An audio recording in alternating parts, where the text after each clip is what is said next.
Assalamualaikum warahmatullahi wabarakatuh. Perkenalkan, nama saya Eva Milani. Saya jurusan biologi.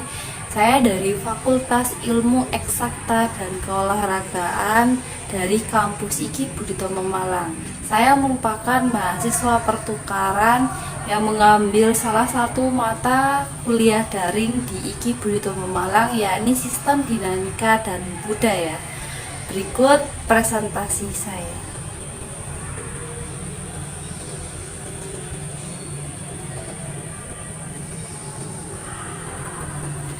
Di sini saya akan menjelaskan yang pertama, yakni definisi wujud dan budaya, asimilasi, akulturasi budaya dalam masyarakat, kebudayaan, mitos, religi di Indonesia. Yang keempat, benturan dan konflik budaya.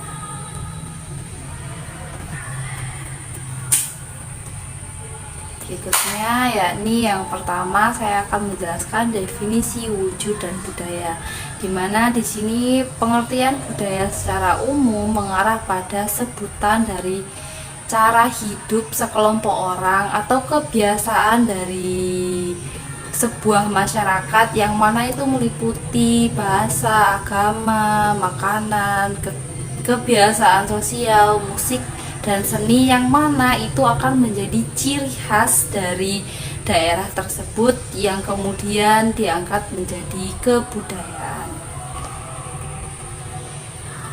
Nah, di sini ada 3 wujud budaya. Yang pertama, gagasan atau wujud ide. Wujud ide yakni wujud ide kebudayaan adalah kebudayaan yang berbentuk kumpulan ide-ide, gagasan, nilai, norma agama, peraturan, dan sebagainya yang sifatnya abstrak, tidak dapat diraba atau disentuh. Ini lebih seperti hukum tak tertulis. Nah, kemudian yang kedua ada aktivitas atau tindakan, di mana aktivitas ini adalah wujud kebudayaan sebagai suatu tindakan berpola dari manusia dalam masyarakat, di mana wujud ini sering pula disebut dengan sistem sosial, di mana setiap daerah memiliki sistem sosial yang berbeda-beda.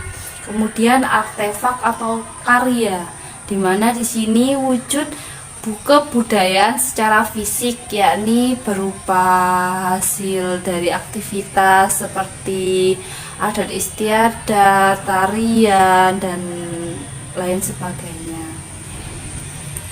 Next, kita ke topik kedua, yakni asimilasi dan akulturasi budaya dalam masyarakat, di mana akulturasi adalah proses sosial yang muncul jika ada kelompok masyarakat dengan latar belakang budaya tertentu dihadapkan pada unsur kebudayaan asing, di mana contohnya di sini saya mengambil contoh akulturasi ini seperti rumah dengan gaya arsitektur Cina kuno di daerah Rembang dan Lasem, Jawa Tengah, di mana akulturasi ini tidak menghilangkan fungsi utama sebuah rumah sebagai tempat tinggal dan tempat berteduh.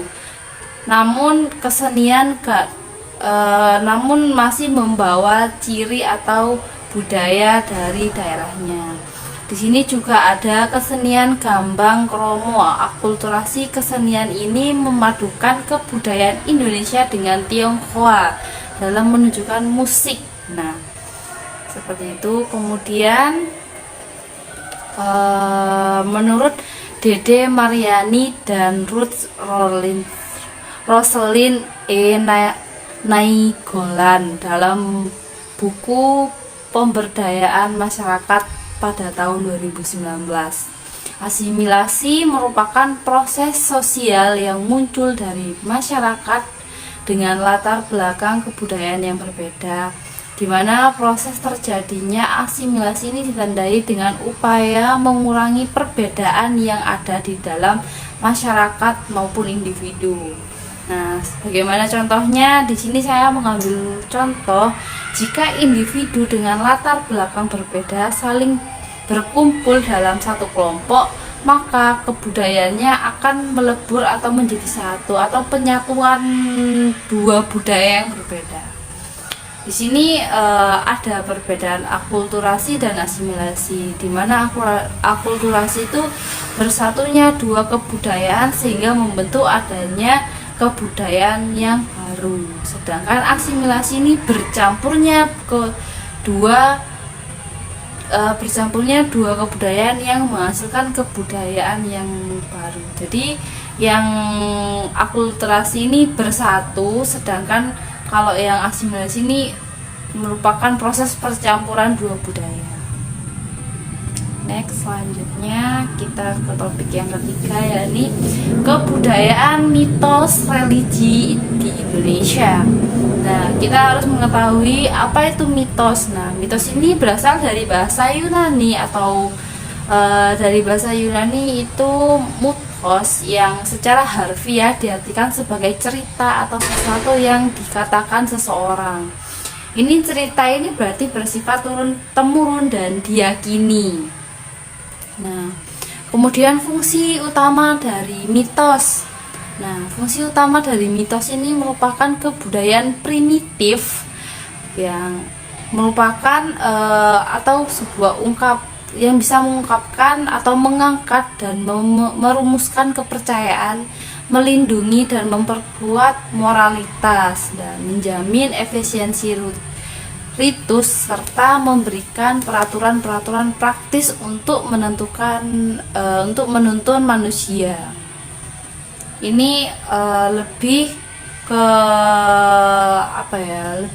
kebudayaan yang bersifat primitif. Namun mitos ini di setiap daerah pasti ada dan juga berbeda-beda, juga ada yang sama atau hampir mirip.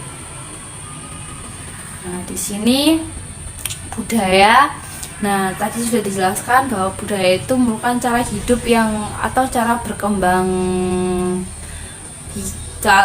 berkembang suatu kelompok atau sekelompok masyarakat begitu. Kemudian sedangkan mitos tadi sudah dijelaskan bahwa tradisi atau secara tradisional merupakan peristiwa gaib dan dalam kehidupan dewa-dewi, seperti hal yang tidak bisa dijamah oleh nalar begitu.